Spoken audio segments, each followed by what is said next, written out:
मैं नीचे गिरा, मैंने अपना ग्रेनेड निकाला और मार दिया और मुझसे बटुआ टूट गया।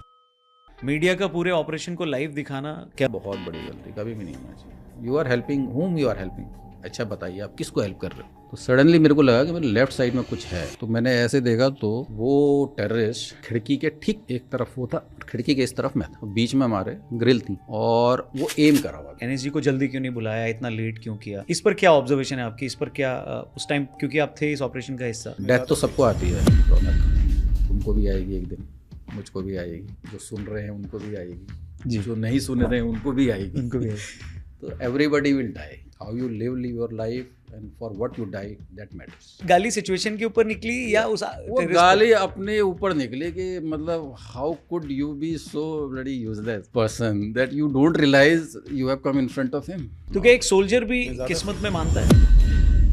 तो सर अगर कोई सोल्जर ऐसे घिर गया है और उसको लग रहा है कि अब वो शहीद हो जाएगा या चला जाएगा दुनिया से, तो फोटो निकाल के देखता है, ये सारी चीजें कितनी रियल होती हैं सर? सब फेक होती है। वो फोटो निकाल के नहीं देखेगा, वो सोचेगा मरने से पहले दो को तो मार के जाऊं, till the time they get me I will kill बड़ी maximum of them. Welcome, the Raunak podcast देख रहे हैं आप, टीआरपी में आप सबका स्वागत है। 26 नवंबर 2008 मुंबई में जो अटैक हुआ था, 16 साल इस बात को बीत चुके हैं। उस हमले में तकरीबन 250 लोग मारे गए थे। न जाने कितने और 100 लोग मारे जा सकते थे अगर हमारे एनएसजी कमांडोज ने ब्लैक टॉर्नेडो ऑपरेशन न चलाया होता तो। उस वक्त ताज और ओबेरॉय में टेररिस्ट ने सैकड़ों लोगों को हॉस्टेज बना रखा था। वो एक एक कमरे में ढूंढ ढूंढ कर लोगों को मार रहे थे। हमारे कमांडोज को इन आतंकियों को, इन टेररिस्ट को मारना भी था और उन हॉस्टेजेस को उन टेररिस्ट के कब्जे से छुड़ाना भी था। ताज होटल में घुसकर उन्हें 600 कमरों की तलाशी भी लेनी थी और सबसे बड़ी बात कि उनके पास उस वक्त होटल का नक्शा भी नहीं था। फिर भी इन लोगों ने अगले 2 दिनों में सारे टेररिस्ट को मार दिया और ये सब कुछ पॉसिबल हुआ था एनएसजी के उस ब्लैक टॉर्नेडो ऑपरेशन की वजह से। आज हमारे साथ टीआरपी में जो स्पेशल गेस्ट हैं, उस वक्त इस पूरे ऑपरेशन को लीड कर रहे थे, जो खुद उस वक्त एक टेररिस्ट की गोली से बाल बाल बचे थे। जी हाँ, मैं बात कर रहा हूं लेफ्टिनेंट कर्नल संदीप सेन की। सो वेलकम टीआरपी में, द रौनक पॉडकास्ट में। थैंक यू आपका स्वागत है। कैसे हैं आप sir? I am good and great to be with you. Really an honour to host you sir. Sir, podcast की शुरुआत मैं उसी इंसिडेंट से करना चाहूँगा जब आप के सामने एक टेररिस्ट आ गया था, उसने गन आपकी तरफ पॉइंट किया, उसने गोली भी चला दी, आप बाल बाल बचे, फिर आपने पलटकर उस पर एक हैंड ग्रेनेड फेंका। और क्या था सर वो सिचुएशन, क्या थी वो इंसिडेंट, क्या था? ये इंसिडेंट बड़ा फनी है actually. It is a funny incident in a tense situation you can say. So what happens is, हम लोग जब अपना प्रोफेशनल काम करते हैं, हम सब, वो चाहे आप हो, मैं हूँ या कोई भी हो, कभी कभी आप ड्राइविंग कर रहे होते हैं तो हाईवे पे आप सडनली आप थोड़ा सा रिलैक्स हो जाते हैं, आप एक डेंजर के नज़दीक पहुँच जाते हैं, देन सडनली यू रियलाइज अरे ये तो मैंने सोचा ही नहीं था। So I was totally engrossed in the operation and आप जब एक ऑपरेशन को कर रहे होते तो काफ़ी चीज़ें आपके दिमाग में, and when you are leading that operation, तो उस समय आपको हर आदमी का आपके दिमाग में एक मैप होता है कि भाई यहाँ पे मेरा स्नाइपर है, यहाँ पे मेरा ग्रेनेड लॉन्चर वाला है, यहाँ पे मेरा दूसरी साइड मेरी टीम है जो यहाँ से शायद अब इंटर करने वाली है। तो ये सारा हर आदमी जो होता है वो आपके दिमाग में एक मैप की तरह हर जगह पिन पॉइंट होता है। तभी आप लीड कर रहे होते हैं क्लोज ऑपरेशन को जी, एनएसजी टाइप ऑपरेशन जो बिल्डिंग्स के अंदर होते हैं और अर्बन इन्वायरमेंट में होते हैं। तो उस चीज़ में मेरा दिमाग इतना उलझा हुआ था कि मैं वॉक करते करते उसी खिड़की के आगे खड़ा हो गया जिसके पीछे टेररिस्ट था, विदाउट रियलाइजिंग कि I have walked into his arc of fire. Okay, so and वो आपको एक सिक्स सेंस होता है कि कुछ गड़बड़ हुआ। तो वो सिक्स सेंस एक सेकंड के लिए मेरे को हुआ कि हाँ कुछ तो गड़बड़ है। तो मैं ऐसे खड़ा था, मेरा फेस दूसरी तरफ था, मैं अपने एक स्नाइपर को देख रहा था या उसको सोच रहा था कि उसको साइड वहाँ से चेंज करूँगा। तो सडनली मेरे को लगा कि मेरे लेफ़्ट साइड में कुछ है। तो मैंने ऐसे देखा तो वो टेररिस्ट खिड़की के ठीक एक तरफ वो था, खिड़की के इस तरफ मैं था और बीच में हमारे ग्रिल थी और वो एम करा हुआ था मेरे को। मैं उतनी ही दूर था जितने शायद आप बैठे हो गए या आप थोड़ा सा ज़्यादा नज़दीक है, एक वो यू कैन से 5 मीटर क्योंकि बॉम्बे में आपने वो 2 बिल्डिंग के बीच में बड़ी कम डिस्टेंस होती है। हाँ। तो वो नरीमन हाउस के अंदर वो था और मर्चेंट हाउस की छत में मैं था, और मैंने उसको देखा और उसने मेरे को देखा। वो तो पहले से देख रहा था, तो आई कुड सी कि मैं उसकी ना आंखें देख सकता था, इतना नज़दीक था वो। और उसने फायर कर दिया। मैं कुछ भी नहीं कर सकता था, तो फायर करा। और मेरी किस्मत अच्छी थी, ये नहीं थी कि मेरी ट्रेनिंग अच्छी थी बट सम टाइम ऊपर वाला आपको सेव करता है। तो गोली जो है ग्रिल पे लगी, ओके। उसके मेरे बीच में जो ग्रिल थी, और वो रिकोशे हो गई। तो एक आप मेरे को अभी भी याद है उसका फायर करना, वो एक ब्लू स्पार्क सा ग्रिल से निकलना और मेरा नीचे डाइव मारना। क्या कहते हुए डाइव मारना वो मैं यहाँ पे बोल नहीं सकता हूँ। सर बोलिए ना, मैं बीप मैं वो बीप हो जाएगा सर मैं कर दूंगा, मैं तो सुनना चाहता हूँ। बस ठीक है, वही आपके मुंह से निकल पड़ती है कभी कभी गालियाँ। तो I was actually more of a thinking कि क्या, तो वो गाली सिचुएशन के ऊपर निकली या उस वो गाली अपने ऊपर निकली कि मतलब how could you be so bloody useless person that you don't realize you have come in front of him. Oof. So that was the only relaxed moment I had. Not after that, but उस पर reaction क्या था उसका? क्या आपने फिर grenade? उसने fire करा, मैं नीचे गिरा, मैंने अपना ग्रेनेड निकाला और मार दिया, और मोस्ट प्रोबली उसी ग्रेनेड से वो मर गया। तो बाद में जब हमने उसकी बॉडी देखी तो उसका लेफ्ट साइड से, सॉरी ये शोल्डर से यहाँ पे जो अगर वो लेटा होगा वो भी गिरा, वो भी झुका, मैं भी झुका, ग्रेनेड फटा तो उसका साइड से बॉडी पार्ट उड़ गया। So I think that was the first kill also on that operation, and you can say I survive the first kill and had the second kill. Sir आप इतने आराम से बता रहे हो। ना आराम से तो इसलिए बता दे, वो सिचुएशन तो अभी you are in that profession, तो लाइफ एंड डेथ तो इट्स तो क्या एक सोल्जर भी किस्मत में मानता है? हाँ, मैं 50% डेस्टिनी को मानता हूँ, मानता ही हूँ, कहीं ना कहीं तो है किस्मत। इसको किस्मत ही बोलेंगे, और क्या बोलोगे बताइए। वो एक आदमी पाकिस्तान से बेचारा इतनी मुश्किल से आया हुआ है कहाँ कहाँ से, समुद्र से, और all the way he has reached, and when he is about to fire on me the bullet hits the grill, and it's only he and me there is no question of taking aim also, because if he fired, bullet would have hit me anywhere. फिर उसने गाली भी खाई और grenade भी खाया। हाँ, ये दोनों चीज़ खाई उसने अब उसको ये नहीं पता गाली मैं अपने को दे रहा था फिर से उस घटना पर आते हैं। 26/11 को जब हमला हुआ तो उस वक्त आप कहाँ पर थे और आप तक कभी खबर पहुंची, और क्या रिएक्शन था आप लोगों का? तो हमारा तो क्या है कि हम लोग तो मैं तो अपने घर में था, हमारे शहर में। तो मैंने अपना टीवी सेट, उन दिनों डिश टीवी होता था बेसिकली, तो उसको मैंने डिस्कनेक्ट कर रखा था, क्योंकि मेरा बेटा छोटा है, वो पढ़ाई नहीं कर रहा था, और वो कमांडो का बेटा है तो वो मुझसे भी तेज़ था। तो मैंने छत से डिश से ही तार उतार रखा था अच्छा। बाकी तो सब जोड़ लेता था। तो हमारे पास कोई इन्फॉर्मेशन नहीं थी, एंड 9 बजे का टाइम था, करीब 9 साढ़े 9 बजे का टाइम, एंड मैं दूसरे दिन मेरे बेटे का बर्थडे था 27 को, और मेरी वाइफ में कुछ तैयारी तो ये करके वो थक के लेटी हुई थी, और मैं अपना एक ड्रिंक पी रहा था ना शाम को। तो suddenly CO commanding officer colonel Sunil Sheoran, now he is general, तो he gave me a call. तो we are actually more of a friends and parallel course के ऑलमोस्ट थे। तो ही सेड सर देख रहे हो? मैंने कहा क्या देख रहे हो? ही सेड कि वो टीवी देख रहे हो? मैंने कहा मैं तो कुछ नहीं देख रहा हूँ, टीवी नहीं है। मैंने कहा क्या हो गया? तो ही सेड कि ये कुछ गैंग वॉर टाइप चल रही है। Okay. See whole country what was watching, we are also watching, मतलब in the sense my colleagues are watching. तो ये सेड कि ये कुछ गैंग वॉर ही चल रही है। तो मैंने गैंग वॉर, अच्छा कहाँ, बॉम्बे में? मैंने कहा फिर से शुरू हो गई यार, ये तो ख़त्म हो गई थी। तो ही साइड को रुको रुको रुको सर, ये वो मीडिया ने फोकस करा होगा कैमरे ने, तो AK-47 का कार्ट्रिज था। तो ये सेट ये AK-47 यूज़ हो रही है, उसका कार्ट्रिज है। मैंने कहा ये गैंग वॉर है ही नहीं भैया, ये तो टेररिस्ट अटैक है। तो ये सेड नहीं, मैंने ऊपर हेडक्वार्टर में फ़ोन करा है, वो तो किसी को कुछ अभी वो नहीं है। तो मैंने कहा ओके ठीक है, बट मोस्ट प्रॉब्ली मैंने कहा टेररिस्ट अटैक है, लेट्स स्टार्ट द ड्रिल। तो होता क्या है कि एनएसजी में हम तो हमेशा ड्रिल पे चलते हैं, 24/7 you have to get ready ना, यू आर नॉट वेटिंग कि somebody will call you and then you will go, right. So हम प्रैक्टिस करते रहते हैं, रात के 2 बजे भी करते हैं, 3 बजे भी करते हैं, कभी एक दिन में 2-2 बार करते हैं, 5 बजे करते हैं।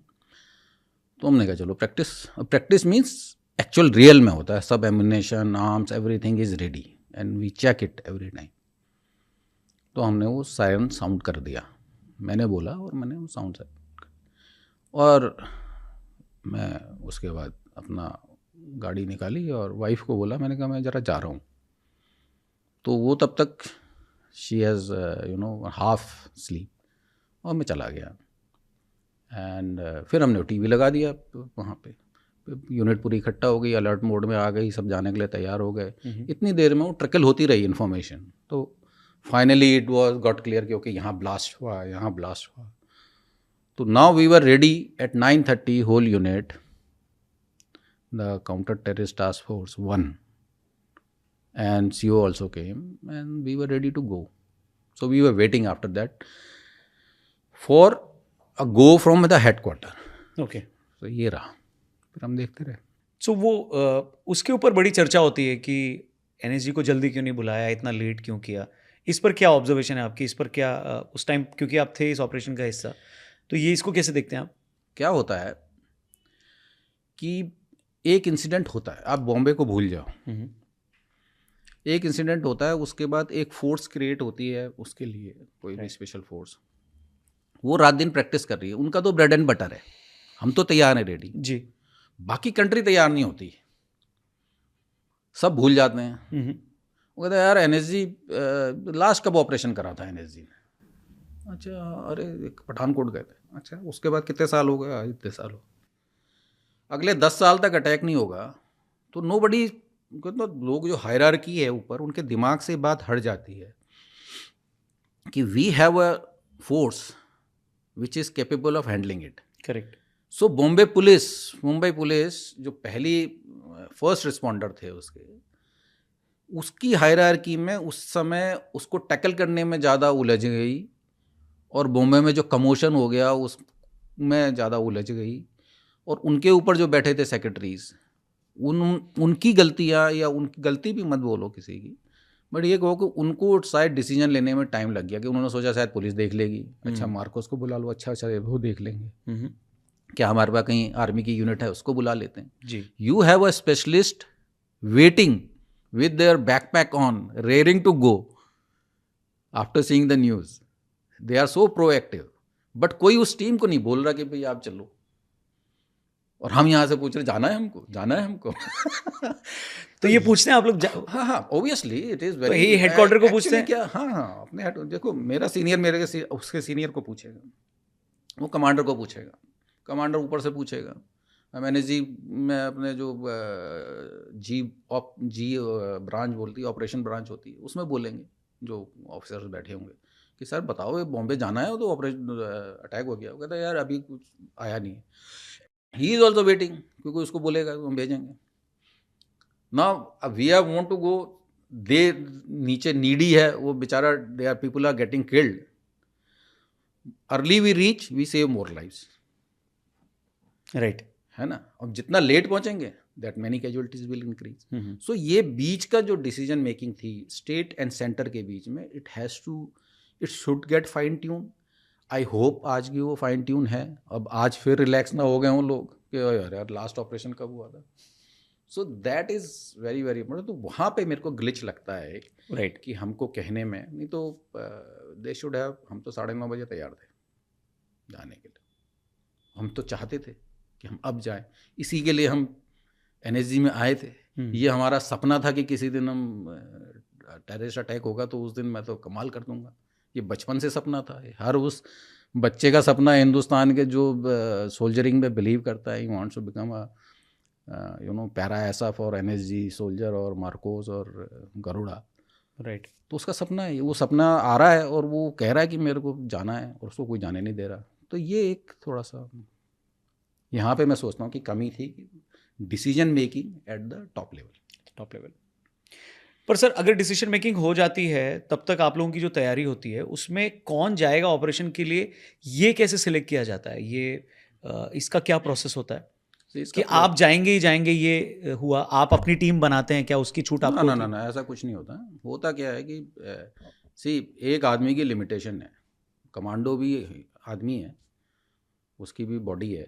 हम्म, हमारे को क्या करना होता है, और उसकी भी फैमिली है, उसके बच्चे हैं, उसने भी मार्केट में जाना है, उसने भी मॉल में जाना है। हम्म, तो हमारे वहाँ सिस्टम ये होता है कि एक टीम जो अलर्ट पे रहती है, it स्लीप्स with the weapon, hmm, it is on his peak of physical health.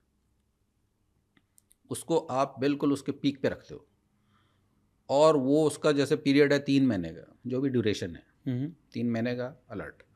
तो 3 महीने में नो छुट्टी, nothing, morning to evening he is just physically keeping himself fit, keeping himself in a peak of his physical fitness and he sleeps with a sharpness. gun He आपने sleeps with the gun, stays with the, eats with the gun, and he fired thousands and thousands and thousands every day. Firing is like, writing, the way you write. Okay So reflexes, different kind of scenario, night training, day training, he is practicing that.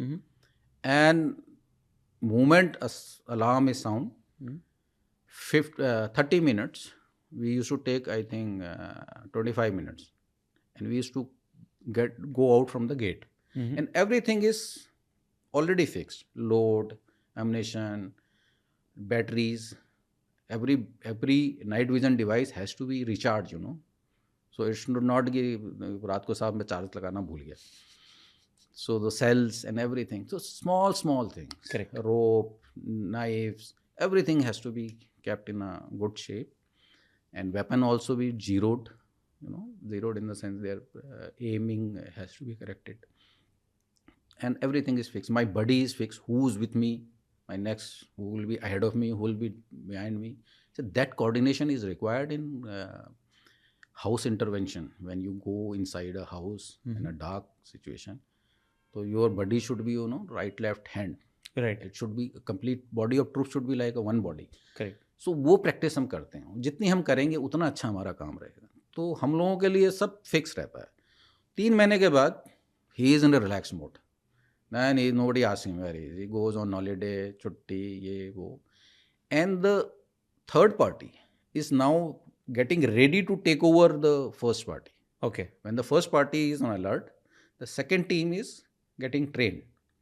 तो उसका छुट्टी उट्टी complete होकर सब आ रहा है, physical fitness ठीक हो रही है, जो जिसमें वीक है उसको ठीक किया जा रहा है, उसके चेक्स चल रहे हैं, then he will be perfectly fit to take over moment this party goes. तो हैंडिंग टेक ओवर होता है, एंड द अलर्ट मोड में the second team comes. So now the third party जो पहले वाला छुट्टी में था, वो अब आके ट्रेनिंग में आ गया फिर से। तो ये साइकिल चलता रहता है, ठीक है। And at one point of time you have a perfect people ready for any operation. तो सर सीक्वेंस क्या था कि जब आपको पता चला तो आप लोग कैसे, मानेसर से दिल्ली, दिल्ली से Mumbai, what was the sequence, कैसे हुआ ये? सी हमारे पास तो हमेशा एयरक्राफ्ट तैयार रहता है एनएसजी के लिए एंड एयरपोर्ट में। तो उस समय उस ऑपरेशन के बाद थोड़े चेंजेस हुए हैं, उसमें हम नहीं जाएंगे। ठीक है। तो उस समय तक ये था कि हम मानेसर में लोकेटेड थे, जो alert CTTF-1 counter terrorist task force 1 बोलते हैं उसको। जी। It is led by the commanding officer. तो कर्नल सुनील शेरॉन के अंडर में थी वो उस समय। ठीक है। वो उसको लेके जब हमको ऑर्डर आया तो चल दिए। जब वो जा रहे थे तो थोड़ा आगे जाने पर शायद उनको और इंस्ट्रक्शन आए होंगे, तब तक और क्लियर होता जा रहा था ना जी। अब इन्फॉर्मेशन ट्रिकल इन हो गई। करेक्ट। तो फिर उन्होंने बोला कि CTTF-2 जो मेरे अंडर में थी, उसमें से भी आप जो है ऑलमोस्ट 50% से ज़्यादा वो आप उनको भेज दो करके। तो वो एक CTTF-1 थोड़ी बड़ी हो गई, क्योंकि तब तक ओबराय भी अटैक में आ गया था। राइट। तो CST में भी फायर होने लगा था, ये था वो था। तो ये दोनों को लेके चले गए, मतलब half of my team is gone with him and he with along with his team. तो इनिशियल पार्ट में फर्स्ट IL में these people they started at around 1 o'clock from. At around 1 o'clock we got information कि आप गो है. तो यहाँ से मानेसर से गाड़ियों में 1 o'clock 27th को 26 की नाइट को 26-27 night. Okay. At 27 1 o'clock in the night morning you can 1 AM right. तो उस समय ये लोग निकल गए और आई थिंक 3:30 पे ही पहुंच गए थे वहाँ. ठीक है. मुंबई पे पहुँचे होंगे, फिर वो टारगेट पे पहुँचे होंगे, तब तक मार्कोस इंगेज कर रहे थे. फिर उनसे उन्होंने टेक ओवर किया होगा. सर नरीमन हाउस के ऑपरेशन को लेकर के एक बात ये भी कही जाती है, एक ऑब्जर्वेशन ये भी है कि वहाँ के अगल बगल की बिल्डिंग्स पे सिविलियंस शायद आ गए थे और वो लोग शायद टारगेट एरियाज में भी आ सकते थे. तो सिविलियंस को भी बचाना है, जो बंधक हैं उनको भी बचाना है, टेररिस्ट को भी मारना है. ये सारी चीज़ें कैसे हो रही थी उस टाइम पे? कोई ऐसा इंसिडेंट जो आप अगर शेयर करना चाहें तो. सी वो तो आप क्या होता है कि ये हम एक्सपेक्ट नहीं कर रहे थे. ओके. जो अनएक्सपेक्टेड चीज़ें थी वो ये थी. लेआउट ना होना बिल्डिंग का इज एक्सपेक्टेड. ओके. अब यहाँ पे अभी टेररिस्ट आ जाएंगे, एनएसजी को बुलाएंगे, उनको क्या पता दरवाजा कहाँ है, गेट कहाँ है. सही बात है. वो थोड़ी बोलेंगे अभी भाई रौनक हमको लेआउट लेके आओ पहले. सो ये कहना कि किसी के पास लेआउट नहीं था. था भी तो उनके पास स्ट्रक्चरल ड्राइंग होंगी, आर्किटेक्चरल ड्राइंग होंगी, थोड़ा बहुत वो लेके भी आए थे ताज में बाद में. बट नरीमन हाउस में who will give me drawings? Nobody. तो हमारी तो टास्क ऐसा है कि जहाँ आप जाएंगे वो अननोन स्पेसेस होगी जी. आपने ट्रेन ही अपने को ऐसा करना है कि आप अननोन स्पेसेस में कैसे एक्ट करें. प्रॉब्लम ये थी जो अनएक्सपेक्टेड था, वो ये था कि public media, that was I was not expecting. So initially आप जब वहाँ पहुँचे हो टारगेट एरिया में जहाँ पे नरीमन हाउस है, तो अंदर घुसने में आपको प्रॉब्लम है. सबसे पहले तो माइक आपके मुंह में आ रहा है कि सर 1 सेकेंड. अरे सर 1 सेकेंड बाद में, पहले सर को तो पूछने दो कि अंदर हो क्या रहा है. दे वांटेड कि एनएसजी हमको जल्दी से बता दे कि क्या हो रहा है. अरे एनएसजी खुद ढूंढ रही है अभी कि क्या होना है. उसको ढूंढने दो, जब एक्ट कर लेगी, क्लियर कर लेगी, आपको बता देंगे बाद में. बट वो भीड़ आपको घेरना और लोगों का नज़दीक आना, फिर लोगों को पता नहीं होता है, अगल बगल जो रहते हैं वो सोचते हैं एनएसजी आ गई, फोर्सेस आ गई, अब तो हम आगे जा सकते हैं. ये हो जाता है, ठीक है अभी आ गए अपना, तुम कैसे मारोगे अब हमको. बट बुलेट तो डजंट सी ना, it goes in a direction. और एक AK-47 की range is up to 300, 400, 500 metre. 500 metre पे भी आपको अगर गोली लगेगी तो आप मर जाएंगे. और यहाँ पे तो आपको 200 मीटर पे ladies are standing on the balcony are watching you. So you, अब how will you tell them कि यू हैव नो टाइम. आप अपना ऑपरेशन देखोगे कि पब्लिक को ये बताओगे कि प्लीज़ हट जाओ. So you have to be careful where we are firing, how we are firing. And you know, in operations so many things go wrong, so many mistakes are generally made and something wrong happens. But here there was no chance, because you know, I don't know how many cameras were all around us. Right. So everybody is watching each and every action of yours. So that was also very difficult. I didn't know that it is going live. Right. Was that a mistake? Yeah, it was a mistake. See, media का पूरे operation को live दिखाना क्या बहुत बड़ी गलती थी? बहुत बड़ी गलती, कभी भी नहीं होना चाहिए. You are helping, whom you are helping. अच्छा बताइए आप किसको हेल्प कर रहे हो?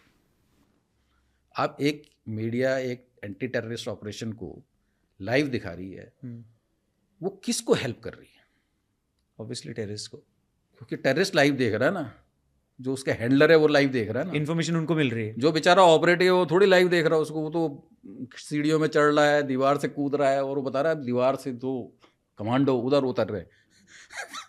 तो वो बेचारे कमांडो को थोड़ी पता है, उसका अनाउंसमेंट ऑलरेडी हो चुका है. सर एनएसजी को ऐसा या कमांडोज को ऐसे फील नहीं होती एक ग्रेनेड इस तरह भी फेंक देते? उनके लिए तो हम लड़ रहे हैं, उन्हीं के लिए तो हम जान दे रहे हैं, उनकी तरफ कैसे? आई मीन ऑब्वियसली मैं मजाक में कह रहा हूँ, बट बाद में जब ये सब ऑपरेशन खत्म हो जाता है तो क्या मीडिया के बड़े लोगों को बुला के ये समझाया जाता है कि भैया क्या इतनी भी चीज़ आपको सिखाई जाएगी? ये पेट्रोलियम देशभक्ति सिखाने की चीज़ नहीं होती. ये तो लॉजिक था, कॉमन सेंस था सर. इसमें देशभक्ति से ज़्यादा तो कॉमन सेंस था कि और मीडिया के लोग, आप लोग जो बैठे हो और जो न्यूज़ आजकल चला रहे हैं देश में, वो तो बड़ी बड़ी पॉलिसी डिस्कस करते हैं, देश का भविष्य डिस्कस करते हैं। उनको ये छोटे छोटे ऑपरेशन भी कभी कभी ध्यान दे देना चाहिए कि इसमें हमारे अपने देशवासियों की जान जा सकती है। तो ये था, तो आज हम जोक मार सकते हैं इसके ऊपर, but it was a grave mistake, it should not be repeated. एक तो होता है not, it should not be allowed, correct. But एक हमको देश के अंदर ये चेतना जागृत होनी चाहिए कि यार ये हम अपनी बेवकूफ़ी में क्यों करें। आप रोड में एक एक्सीडेंट हो रहा होता है, 10 आदमी इसको देख रहे होते हैं, क्यों देख रहे हो आप? एक एक्सीडेंट को और दावत दे रहे हो। सही बात। तो ये सेंस हमको एज ए कंट्री आना चाहिए धीरे धीरे, तो मीडिया को भी उस समय आना चाहिए था। सर ये पूरा ऑपरेशन लगभग 60 घंटे तक चला था अगर मैं गलत नहीं हूँ तो। जाहिर है कि आतंकी जो टेररिस्ट हैं इतने टाइम तक एंगेज करके रखें तो ये फ्रस्ट्रेटिंग भी होता है और कंफ्यूजिंग भी होता है। उनकी लोकेशन पता लगाना, उनके वो कितने हैं ये पता लगाना, क्या सिचुएशन थी, क्या परेशानी आई, कैसे आप लोगों ने इसका सामना किया? सही रौनक, क्या होता कि आपने जब शुरू में मेरे से बोला ना कि आप उसमें आप ऑफिस में थे और आप लोग डर गए थे और बीच में आ गए थे सारे ऑफिस वाले और ये बोला था कि शायद हो जी। सकता है। जबकि वो केवल 10 टेररिस्ट आए थे और बॉम्बे में हर आदमी ये सोच रहा था कि वो मेरे वहाँ आने वाले हैं। तो उनका एम अचीव हो गया, वो टेरराइज करने आए थे, that's why they are terrorist. और वो ज़्यादा से ज़्यादा इस चीज़ को और लंबा खींचना चाहते थे। उनको पता था हम उनको मार देंगे, हमको पता था हम उनको मार देंगे, लेकिन वो इसको और थोड़ा सा ग्लोरीफाई करना चाहते थे और डिस्ट्रक्शन करना चाहते थे और लोगों को मारना चाहते थे। हमारा एम ये था कि हम इसको जल्दी से फिनिश करें, लेकिन हमारा एम जो एनएसजी का मेन होता है वो टेररिस्ट को मारना सेकेंडरी होता है, फर्स्ट लोगों को बचाना होता है। तो हमारा एम ये था कि पहले भाई कोई और एक भी लाइफ अगर अंदर फंसी पड़ी है, किसी दरवाजे में छिपी है, किसी ने अलमीरा में अपने को बंद कर लिया है, किसी ने अपने को बॉक्स में डाल दिया है, कोई छोटी सी स्पेस में घुस गया है, तो पहले हम उसको निकालें। ठीक है। और उसको निकाल, क्योंकि हमको पता है इस टेररिस्ट को तो मार ही देंगे, उसको मारना कौन सी बड़ी बात है, उसके लिए तो हम आई हैं रात दिन, इसीलिए तो प्रे कर रहे थे किस दिन मौका मिलेगा इसको मारने का। तो वो हमारे लिए बहुत क्रिटिकल पॉइंट होता है कि हम एरिया पहले क्लियर करें, किसी गोली से किसी को और जान ना जाए, हमारे फायर से कहीं रिकोशे से किसी को न लग जाए, अंदर कोई और बचा ना हो। तो सेम वे ताज में भी यही चल रहा था, उबराई में भी यही चल रहा था और नरीमन हाउस में भी यही चल रहा था। तो हम लोगों को टाइम इसलिए लगता है, इसलिए नहीं कि अब कश्मीर है, एक टेररिस्ट एक घर के अंदर है, कोई है नहीं, तुम आरएल मारो और ठका ठक, आप देखते हो कितनी बड़ी बड़ी बिल्डिंग गिरा देते हैं। राइट। को हमने नरीमन हाउस गिराया क्या? वो हम भी तो कर सकते थे, मार देते उसमें। तो are concept of fighting is totally different. It is a different operation when it is in border, when it is in war, when it is in special forces operation. तो ये चीज़ें थोड़ी सी टेक्निकल हैं, अलग सी होती हैं। जी सर, उस पर मैं ज़रूर आऊँगा कि इसमें इन सब में, इन ऑपरेशंस में या इन फोर्सेस के इन लोगों में फ़र्क क्या होता है। लेकिन उससे पहले सर ये क्या इस पूरे ऑपरेशन में कोई ऐसा पॉइंट आया था जब आप लोगों को ये लगा कि हॉस्टेजेस को छुड़वाने के लिए टेररिस्ट से नेगोशिएशंस भी करनी पड़ सकती है, या कभी ऐसा लगा था आप लोगों को? क्योंकि काफ़ी ज़्यादा टाइम हो गया था इसको। Negotiation of terrorist is not our job, उसके लिए प्रोफेशनल होता है। हम लोगों का काम क्या होता है कि डिस्ट्रक्शन ऑफ बस safe hostage rescue and destruction, हमारे को हेल्प होती है नेगोशिएशन में। ओके।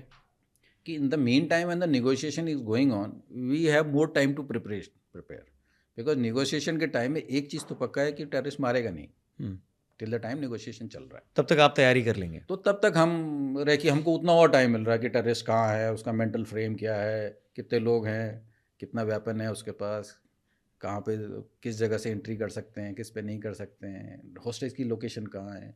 तो these are the very very critical information for us. तो हमको ये फ़ायदा हो जाता है। बाकी negotiator comes and he should negotiate, who is trained for that. Sir बाद में पता चला कि जो टेररिस्ट थे वो पाकिस्तान में बैठे अपने आकाओं से बात कर रहे थे। ये बात अगर कमांडोज को उसी टाइम पता चल जाती, जो कि बाद में पता चली, तो क्या जल्दी ऑपरेशन ख़त्म होता और भी लोगों की जान बचाई जा सकती थी? वो इन्फॉर्मेशन आप लोगों तक उस समय नहीं पहुंची, क्या सिचुएशन थी सर? सी मेरे पास एज एन देखा, उसमें 2-3 पार्ट हैं ऑपरेशंस के ना। एक पार्ट होता है कि आप स्टैब्लिश करते हो जहाँ पे आपका ऑप्स रूम होता है, राइट। Operation room. आप कहीं भी जाओगे आप एक स्टैब्लिश करोगे, and agencies all over India की कंसंट्रेट होती हैं उस समय, they started feeding to that operation room. The officers who are in that operation room are basically headquarter element, जो headquarters में होते हैं. They should gather that information and मेरे लिए जो critical information है immediately should come to me. अभी यहाँ पे क्या हो रहा था, बिकॉज कहीं पे उनको वो कन्वर्सेशन तो मिल रहा था, वो कन्वर्सेशन का कितना पार्ट जो रिकॉर्ड कर रहा था और सुन रहा था वो कितना कैपेबल था उसको हैंडल देने के लिए. क्योंकि मेरे को तो नहीं पता, जैसे मेरे को ये नहीं पता कि मैं लाइव कैमरे पे हूँ ऑपरेशन के टाइम में, मेरे को ये भी नहीं पता कि उनका कन्वर्सेशन रिकॉर्ड हो रहा है. Okay. I am only getting information from my headquarter कि अभी भाई सेन ये हो गया, अभी सुनो ये हो गया. तो I was getting little bit information, not a complete conversation which जो मैंने बाद में सुना. ओके. बाद में हम पूरा वो मीडिया में भी आ गया कन्वर्सेशन की, टेररिस्ट ये बोल रहे हैं, ताज वाले ये बोल रहे हैं और नरीमन हाउस वाला ये बोल रहा है. ये हमने ऑपरेशन के 2 दिन के बाद सुना जब हम वापस आ गए. पर उस टाइम अगर आपको पता चलता तो कोई हेल्प होती? बहुत ज़्यादा हेल्प होती. अगर डायरेक्ट फीड हमको मिल गया होता, हाँ, कि ये पता लग गया होता कि भाई ये कन्वर्सेशन इस समय इतने बजे यहाँ से यहाँ. हमको क्या कन्वर्सेशन आया कि अभी हॉस्टेज जिंदा है, तो हम रुक गए. 27 को जब हम पहुँचे वहाँ पे दिन में, तो हमने ऑपरेशन उस रात को इसलिए नहीं करा शुरू कि हमको पता है अभी हॉस्टेज जिंदा है, तो अभी तैयारी करनी, अभी वो अभी उनके पास है. उसके बाद हमको दूसरी खबर ये आती है कि हॉस्टेज को मार दिया अंदर से फायरिंग हुई है. तो तब हमको इमीडिएट, क्योंकि हमको वो अपॉर्चुन मूवमेंट चाहिए होता है कि भाई यहाँ पे अभी नेगोशिएशन चल रहा है और मारने वाले हैं या नहीं मारने वाले. तो अब मार दिया है वाला आ गया. इस बीच में ये कहीं नहीं आया कि they are thinking of killing them. अगर ये और इतने बजे तक उसने बोला कि मार देंगे, ये इन्फॉर्मेशन आती तो हम रात को 2 हॉस्टेज को शायद और बचा पाते, शायद बचा पाते. You don't know. सर आज कैसी सिचुएशन है देश में? अगर आज भगवान न करे ऐसा कुछ हो जाए, सो कितनी प्रिपरेशन है? स्टेट और सेंटर के बीच में कम्युनिकेशन कैसा है? एनएसजी को क्या आज भी, ऑफ कोर्स आपको भी आज भी परमिशन मिलेगी तो ही आप जाएंगे? फिल्मों में सर क्या है ना, ऐसा दिखाया जाता है कि ऊपर से परमिशन नहीं आई फिर भी सोल्जर ना अपने से चला जाता है, और फिर बाद में जब उसका ऑपरेशन सक्सेसफुल हो जाता है तो ऊपर से लोग बोलते हैं चलो ठीक है तुमने खुद से डिसीजन ले लिया. रियल लाइफ में ऐसा होता है? एक रैम्बो जा सकता है, बट पूरी की पूरी CTTF 1 को कैसे ले जाएगा 100 लोगों को. हॉलीवुड में बॉलीवुड में जा सकता है, साउथ में तो पक्का जा सकता है. And he can kill through a blade also. Divide, you fire a shot and fire a bullet blade and it divides into 2 and kills 2 people. 3 people sir. अच्छा, मैं बताता हूँ. तो उसमें क्या है कि एक गन होती है, वो विलन के पास होती है. तो हीरो क्या करता है, हीरो एक ब्लेड लेता है और वो क्या कहते हैं गन को 2 पार्ट में डिवाइड कर देता है, गोली को बेसिकली. तो उसने गोली पे ब्लेड मारा और 2 गोलियां लगी, वो दोनों साइड में 2 लोगों को लगी और ब्लेड सामने वाले को लगी. ब्लेड वाला तो एंगल मैंने ही नहीं सोचा. तो एक ब्लेड से 3 शिकार है. तो ये ऐसा पॉसिबल नहीं है. ऐसी हम लोग सब स्ट्रक्चर के अंदर हैं जी, and we are not fast gun मुर्गन. We are since serious soldiers and this is our profession and very very professional. Till the time आपको एक go नहीं मिलेगा, there's no way I can go, if I want also. There are so many things I want to do but I will not do ना. Till the time हम एक code, एक rules and regulations के अंदर, strict rules and regulation के अंदर बधे हुए. हाँ, जब मैं वहाँ पहुँचता हूँ and now I am the leader and now I have to plan the operation and conduct it, then I am free to do whatever. If I want to go alone, I will go. Sandeep Unne Krishnan decided I will go. He took that told कि मेरे पीछे मत आना. He had all the confidence and bloody guts to go and he went. So जा सकते हो आप, ऐसा बात नहीं. लोग गए हैं, लोगों ने बड़े बड़े काम किए हैं, बट उस जगह पे जाओगे जहाँ पे आपको ऑपरेशनल फ्रीडम है। बट आप मानेसर से अकेले तो फ्लाइट पकड़ के मुंबई नहीं जाओगे। तो सर जब भी कोई आपका बड़ी, आपका टीम मेंबर, आपका साथी शहीद होता है तो इमीडिएटली आपको वो खबर आ जाती है? क्या वो सारे अलग अलग लोकेशंस पे भी लोगों को खबर जाती है कि वो शहीद हो गए? नहीं, इन्फॉर्मेशन तो देने की ज़रूरत नहीं होती वैसे, कि बट हाँ, पता तो लग ही जाता है सबको, कहीं ना कहीं से खबर पता लग जाती है। क्या रिएक्शन होता है एक सोल्जर का, उनके साथी का जो अभी भी लड़ रहा है और एक साथी शहीद हो गया? पता नहीं, आई डोंट नो अब बाकियों का क्या रिएक्शन होता है, बट एक प्रोफेशनल आर्मी और प्रोफेशनल सोल्जर का तो रिएक्शन कुछ ज़्यादा नहीं होता है, because we are ready for it.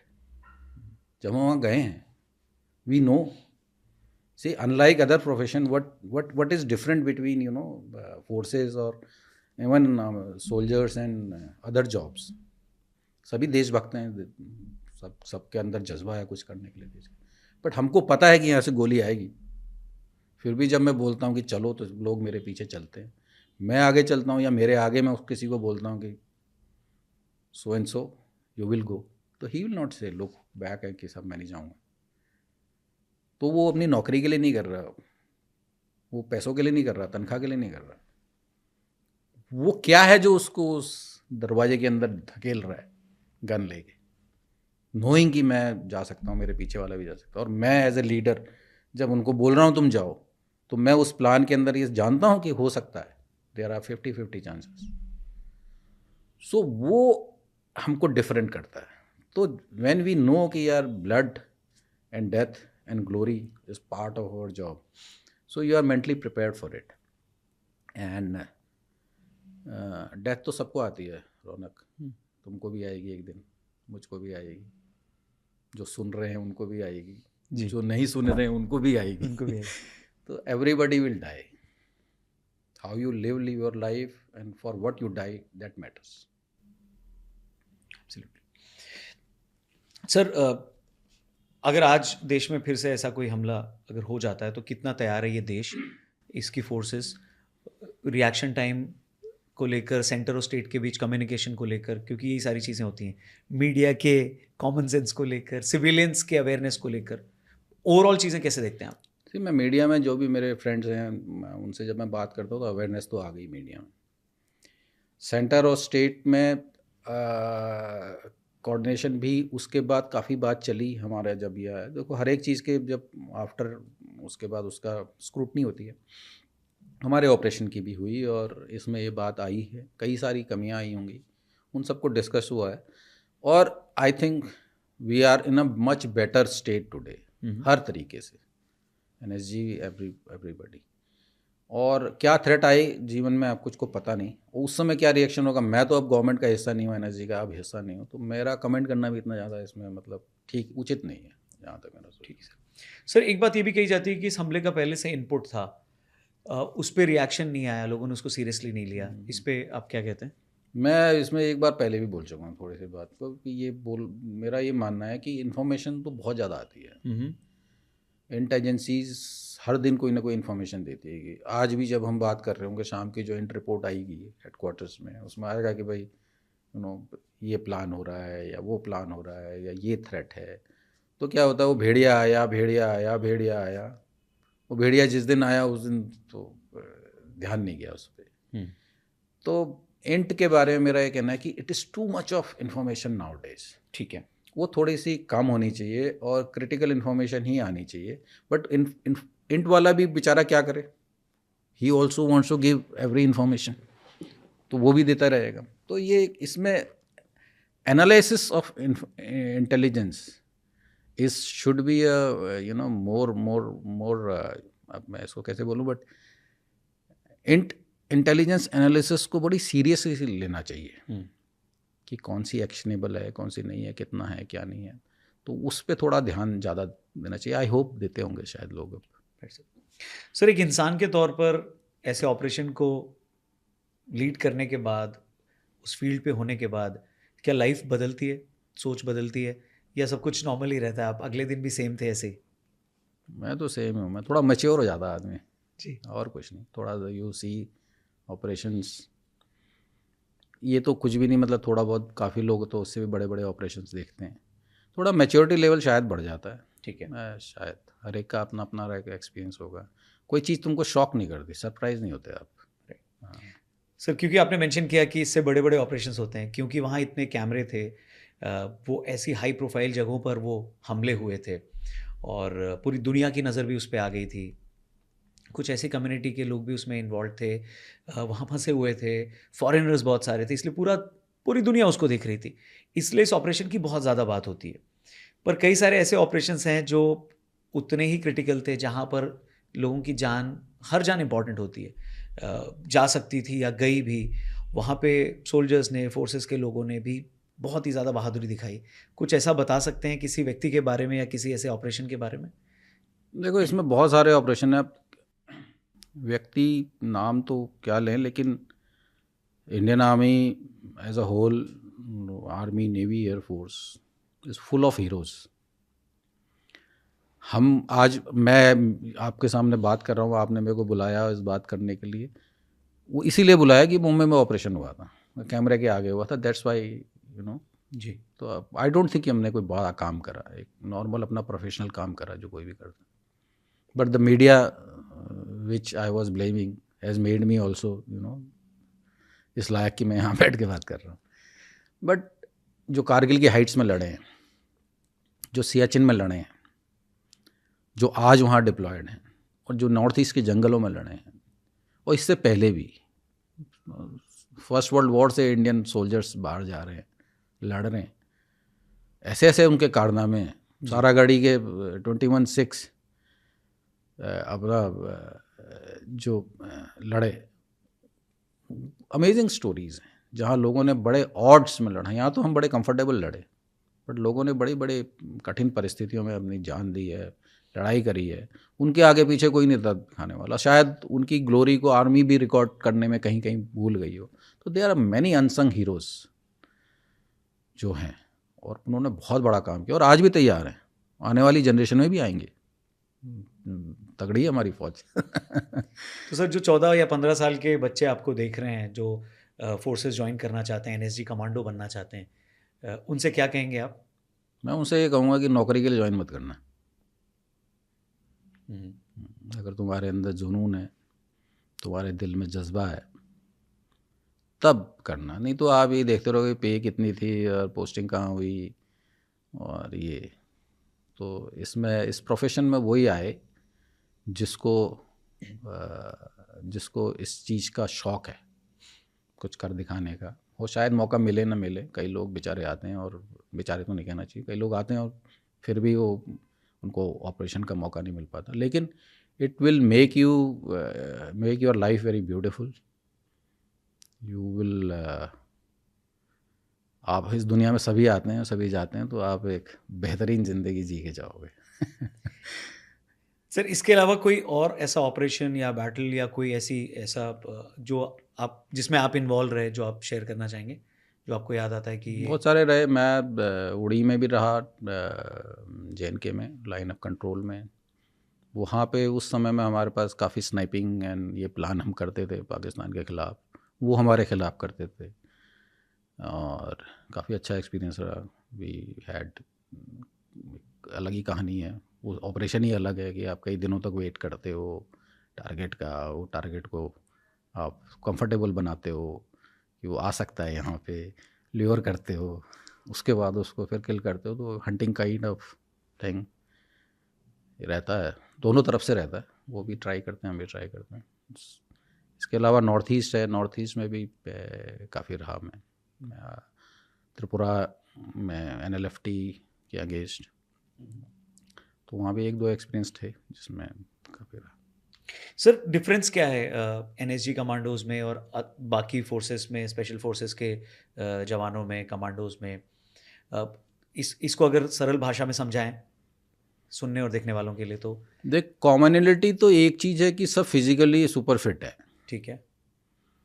एक कमांडो जो है basically he is a jack of all trades. He will be a good cook, he will be good runner, he will be a good swimmer, he will be good driver, he will be a good firer, और ही will be good in street fighting. Okay, तो वो hand to hand combat सब में अच्छा होगा, हर चीज़ में अच्छा होगा। वो मेडिकल में भी बहुत अच्छा होगा, he can give you first aid and all. तो वो हवाई जहाज में भी अच्छा होगा, हेलीकॉप्टर में भी अच्छा होगा, चलाएगा नहीं मतलब उसके संग कंफर्टेबल होगा। और सारे वेपन्स के संग कंफर्टेबल का। तो कमांडो एक होल पैकेज है, ये तो इसकी बेसिक रिक्वायरमेंट है। बट उसके बाद सेकेंडरी जो चीज़ चाहिए होती है कमांडो में, वो होता है उसका जो मैं जज्बे और जुनून की बात करता हूँ। Mentally he will B sharp, उसका आईक्यू हमेशा बेटर होगा कंपैरेटिवली अदर सोल्जर्स से। वो कमांडो है इसका मतलब नहीं है कि वो बड़ा से करके चलता रहेगा हर समय। तो ही will be very sharp, he will merge with the crowd very easily. वो अभी आपको गांव वाला भी बन सकता है थोड़े ना, तो ही will be good actor also. ये तो एक बेसिक ट्रेट्स हैं, जो उसका दिल और दिमाग अच्छा होगा। दिल में उसका डेथ को टेयर करने की हिम्मत होगी कि could challenge the death. But then it comes to specialisation, right? What para SF does, उनका रोल डिफरेंट है। तो पैरा एसएफ में भी अलग अलग है कि ये वाली पैरा एसएफ इस काम के लिए स्पेसिफिक है, ये वाली उसमें नहीं जाएंगे हम ज़्यादा डिटेल, ये इसमें ज़्यादा स्पेसिफिक है। तो वो ट्रेन करते हैं स्पेशलाइजेशन में। सो एनएसजी ट्रेन करती है hostage rescue and fighting inside a room. Okay, tall building में नीचे उतरना, हेलीकॉप्टर से बिल्डिंग में घुसना, हाई राइज बिल्डिंग में 50-50 स्टोरी बिल्डिंग पे वॉक करते हुए दौड़ते हुए चढ़ना, ऊपर तक पहुंचना। और उसी तरीके से हमारी वेपनरी डिफरेंट होती है। Weapon we use is different, कि भाई आप छोटा हथियार यूज़ करते हो जो मैनूवर करने में इजी हो, उसकी वेलोसिटी हाई हो, मास लो वेलोसिटी हाई मास हो, मतलब बुलेट जो है वो भारी हो, ताकि अगर मैं यहाँ पे फायर करूँ तो इससे टकरा के होस्टेज को न रख जाए जी। सो ये टेक्निकल चीज़ें होती है, पिस्टल में किस तरीके की बुलेट चलेगी, क्या चलेगी। अब पैरा एसएफ जो है वो इट इज़ अ डिफरेंट, किसी पैरा एसएफ का जंगल का काम होगा तो it is super specialist in jungle warfare.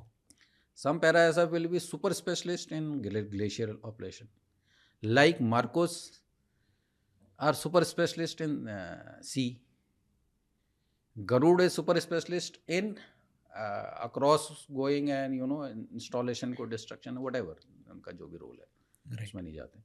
सो हर एक स्पेशल फोर्सेस का फिर अलग सा एक फ्लेयर हो जाता है। फिर सारे के सारे कहते हैं हम पन्ने कहाँ हैं, वो कहते हैं हम तगड़े हैं, Batman is better than Superman और ही मैन इज द बेटर। सो बाकी का ये है, बट प्रोफेशनली एंड जज्बा और जो थोड़ा सा हट के अलग बनाता है वो थोड़े से हैं, थोड़ा सा मेंटल फ्रेम अलग होता है। तो सर एनएसजी कमांडो बनना है तो उसके लिए प्रोसेस क्या होता है, मतलब एक सोल्जर एनएसजी कमांडो कैसे बन सकता है? वॉलंटरी है पहले तो, आप you have to be in army. जो एनएसजी में दो तरीके के हैं, एक तो स्पेशल एक्शन ग्रुप है, एक स्पेशल रेंजर्स ग्रुप है। रेंजर्स ग्रुप्स आर पैरामिलिट्रीज, हमारे जो सीपीओज हैं BSF, ITBP and CRPF and all, तो वो भी हैं उसमें।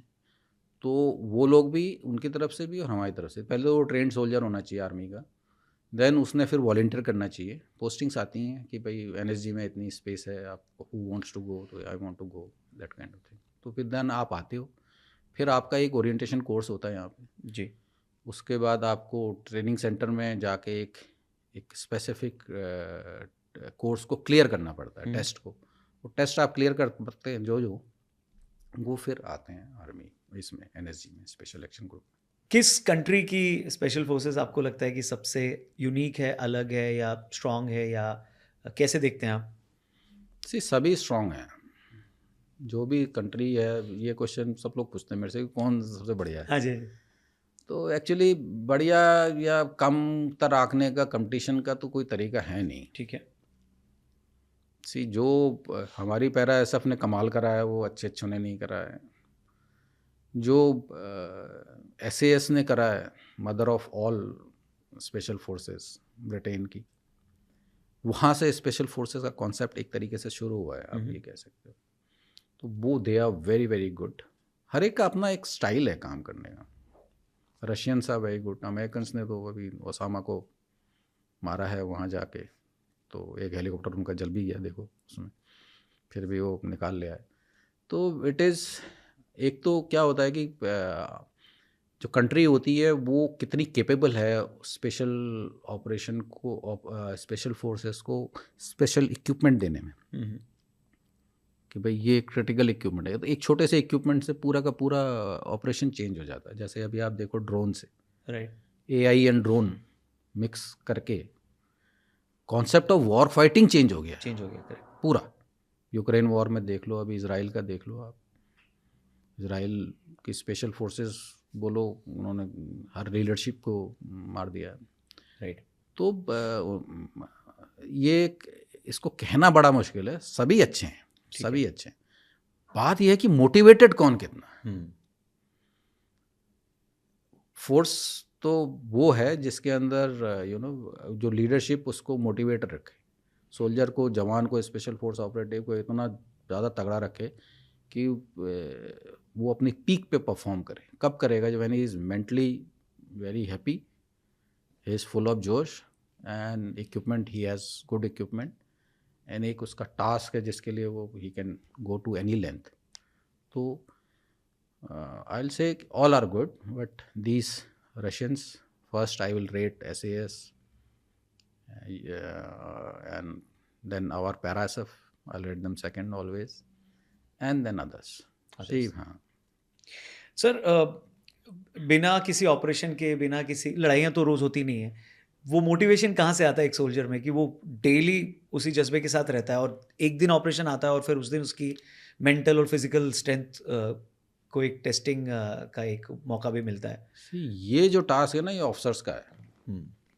ये ऑफिसर्स का, जो चाहे किसी भी लेवल में ऑफिसर्स जी। हैं, ऊपर से नीचे, तो जो दो रिस्पॉन्सिबल हैं उस टास्क के लिए, कि एक टीम है, उस टीम को आपने बोला कि भाई आपका ये काम है, आपकी टीम है, आपकी अपनी टीम है, उसमें प्रोफेशनल तो सब हैं, right, what makes the difference is the motivation, right, कि आप उस टीम को लीड करके कितना मोटिवेटेड रखते हो। If everybody is happy and peak of their performance, they will, and complacency sets in की, और ठीक है यार, आ रहा चल रहा, कोई नहीं हुआ, 10 साल से कोई अटैक नहीं हुआ, ठीक है अभी छोड़ो इनको, क्या इक्विपमेंट क्यों मांग रहे हो यार, क्या चाहिए तुमको, तो ये कहीं तो अभी अटैक नहीं होता आजकल, क्या करोगे, नया वाला नाइट विजन आया है, तो बहुत थर्मल विजन आया है, तो एक वॉल थ्रू रडार सिस्टम क्या लेना है यार, कहाँ देख रहे हो। तो ये वाली चीज़ें जो होती है ना, ये धीरे धीरे फोर्स को हल्का बना देती।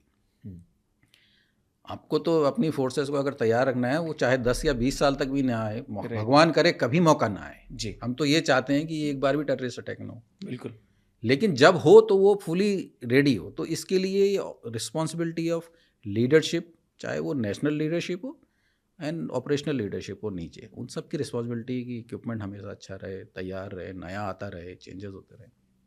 जी सर। सर, फैमिली से कितने बार बात होती थी ऑपरेशन के दौरान? क्या बात ही नहीं होती थी? ये उनको पता था कि आप गए हैं, आप हैं उस ऑपरेशन का हिस्सा, सो ये कितना इम्पोर्टेंट फैक्टर है?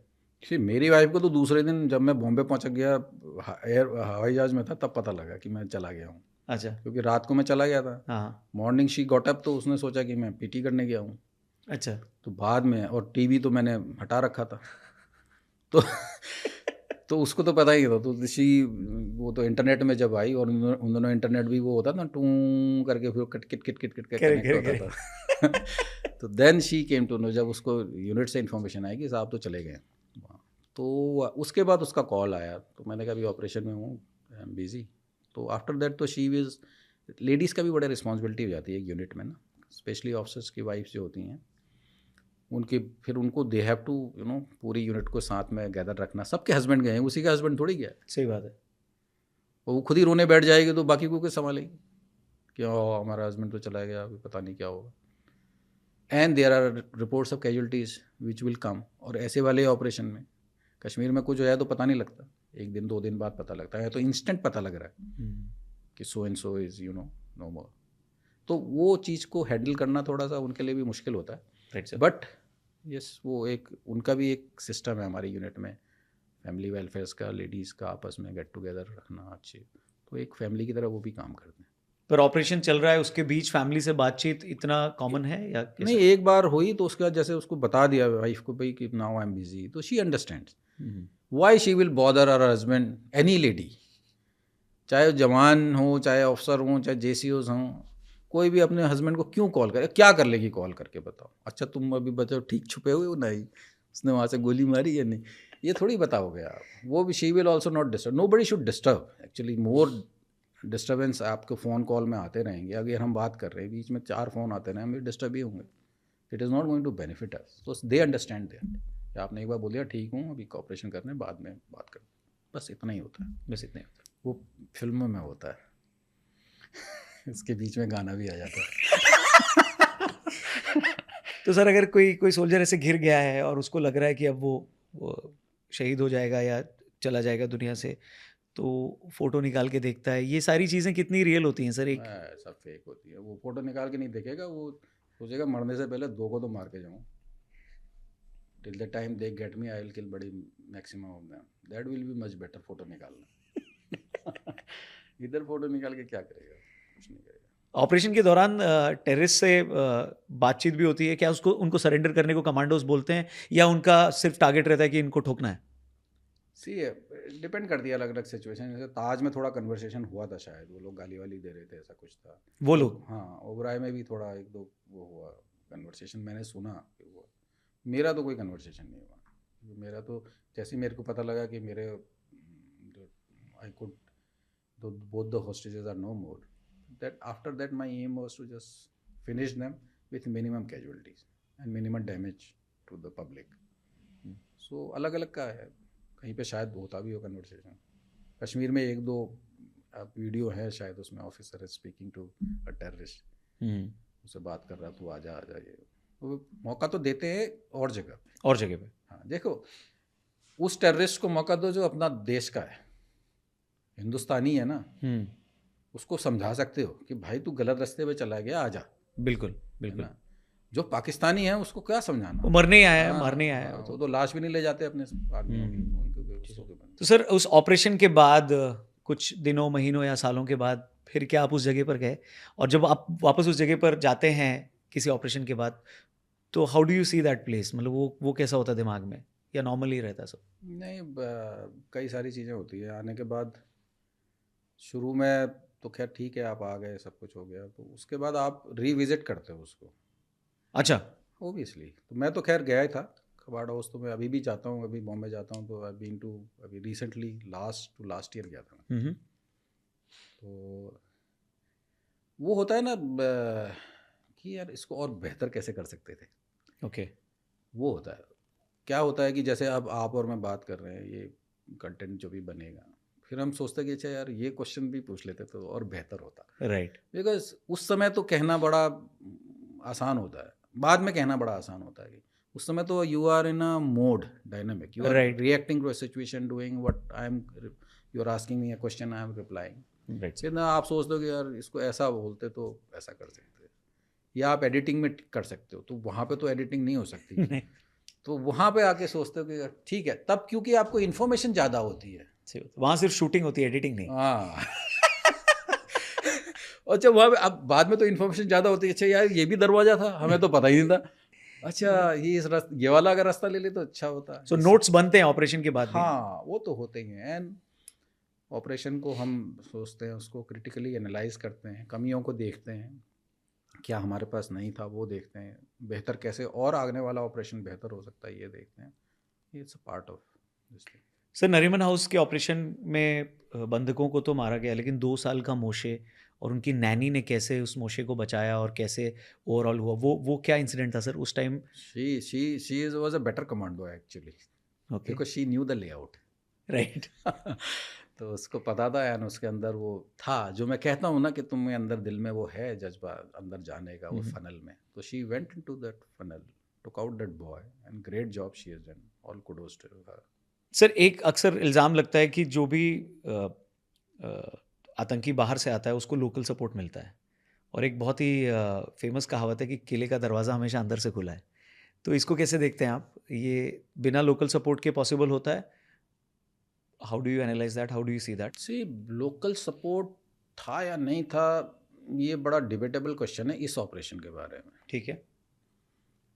लोकल सपोर्ट ये था, देखो जब हेडली यहाँ आया उसने उस सब टारगेट्स की रेकी करी, उसका वीडियो बनाया, एक वॉक थ्रू बनाया, महीनों तक वो बॉम्बे में घूमता रहा, कभी आई थिंक कुछ फिल्म स्टार्स के संग भी घूम रहा था, ताज में भी रुका। तो ही मेड अ टारगेट, उस टारगेट्स की उसने पूरी वॉक थ्रू बनाई, उनके जीपीएस कोऑर्डिनेट्स लिए, उनको लेके वो गया। उसके बाद उन्होंने पूरी तैयारी करी। तैयारी करने के बाद शायद उन्होंने ये ध्यान दिया होगा कि लोकल सपोर्ट को यूज़ ही मत करो, कि कहीं अगर तुम लोकल सपोर्ट को यूज़ करोगे तो इस ऑपरेशन को मतलब भाई हमको इंटेलिजेंस कहाँ से मिलेगी। राइट। कोई लोकल सपोर्ट को हम भी तो उसको रखते हैं। राइट। कि हमारी इंटेलिजेंसी भी रात दिन यही देख रही होती कि कौन कौन जो है सपोर्ट करें, कोई कम्युनिकेशन ना हो। तो उन्होंने प्री रैकी, एक लोकल सपोर्ट हेडली था उनके पास, तो पूरी लोकली सारा काम करके जा चुका था, और उसकी उन्होंने शायद वहाँ टारगेट भी बनाया हो, मॉक ड्रिल भी क्या हो कि कितना चल के कहाँ से मुड़ोगे, कहाँ पहुँचोगे, कहाँ पे तुम्हारी लैंड करेगी। तो ऐसा वाला लोकल सपोर्ट नहीं हुआ होगा कि भाई उनको कोई वहाँ पे डिंगी में लेके आया, जट्टी से उनको पकड़ के लाया, फिर अपनी गाड़ी में लेके आया, दरवाजे तक छोड़ के आया। राइट। और बाद में उनसे टेलीफोन में कन्वर्सेशन कर रहा था। तो वो वाला तो मेरे को लगता नहीं है, अगर है तो मेरे को पता नहीं। सर, एक एनएसजी कमांडो का क्या रिएक्शन होता है जब वो अपनी पर्सनल लाइफ में होता है, पर्सनल स्पेस में होता है? क्योंकि जब वो ट्रेनिंग में होता है या प्रिपरेशन में होता है या फील्ड पे होता है तो एक अलग तरीके से होता है, लेकिन उसके अगल बगल, उसके घर में या उसके पड़ोस में, या जब वो मेट्रो में चल रहा होता है, ट्रेन में चल रहा होता है, फ्लाइट में चल रहा होता है, उसका रिएक्शन क्या एक नॉर्मल इंसान की तरह होता है, या उस समय भी वो एनएसजी कमांडो की तरह ही सोच रहा होता है? नहीं, देखो कुछ चीज़ें ऐसी होती जो आपको यू ऑब्जर्व मोर। राइट। खटका आपको लगता रहता है कि अच्छा ये क्यों हो रहा है, वो क्यों हो रहा है, कोई ये सस्पेक्ट दिख रहा है, तो थोड़ा बहुत तो लगता है। मतलब इट्स पार्ट ऑफ ट्रेनिंग। भाई आप शुरू में जब आप इंसर्जेंसी एरिया से आते हो, थोड़े दिन तक आपको लगता है कि मेरे अगल बगल बाकी मेरे वो कहाँ हैं, हथियार कहाँ है, मेरा वेपन कहाँ है क्योंकि आप यूज्ड हो जाते हो उस चीज़ के। तो एनएसजी कमांडो का ये रहता है कि किसी भी कमांडो का जो भी होगा, स्पेशल फोर्सेस वाला, अभी एक अफ्रीकन कंट्रीज़ में एक अटैक हुआ था कुछ साल पहले होटल में। ठीक है। तो there is SAS operative on he was in nearby, तो ही पिक्ड अप, उसने अपना हथियार पकड़ा, पार्किंग से अपनी गाड़ी उठाई और वो शुरू हो गया, and he save so many. Right. तो वो तो रहेगा ही, वो तो शायद एक लाठी वाला भी एनर्जी, अब कोई भी स्पेशल फोर्सेज ऑपरेटिव बूढ़ा भी हो जाएगा, उसमें वो रहेगा कि उसके ट्रेनिंग का पार्ट रहा है। बट हाँ, इतना ओवर कॉन्शियस भी नहीं होता है, ठीक है। हाँ, बड़े बम पटाके डाम डूम से ज़्यादा वो ऐसा नहीं होता हमको। जी जी। अरे ये क्या हुआ, नहीं होता। जी जी। और आपने कहा क्योंकि कमांडो होता है वो हर फील्ड में हर चीज़ कर सकता है, वो अच्छा खाना बना सकता है, वो अच्छा वो फर्स्ट एड भी कर सकता है, मतलब वो एक अच्छा हस्बैंड बन सकता है क्योंकि उसके पास सब कुछ है। इजियर। ये तो लेडीज से पूछना पड़ेगा ये तो लेडीज बताएंगी। कई साइको भी होते हैं वो हर समय कमांडो ही रहते हैं। Brilliant sir, thank you very much sir हमारे साथ इस पॉडकास्ट में आने के लिए। ये एपिसोड कैसा लगा दोस्तों, कमेंट करके बताना, और इसे अपने दोस्तों के साथ ज़रूर शेयर करना। सीखने लायक बहुत सारी चीज़ें हैं, बहुत सारी बातें इसमें, और जिस वीरता से, जिस बहादुरी से हमारे कमांडोज ने उस ऑपरेशन को अंजाम तक पहुंचाया, उन सबको सलाम और शहीदों को नमन। Thank you very much sir once again.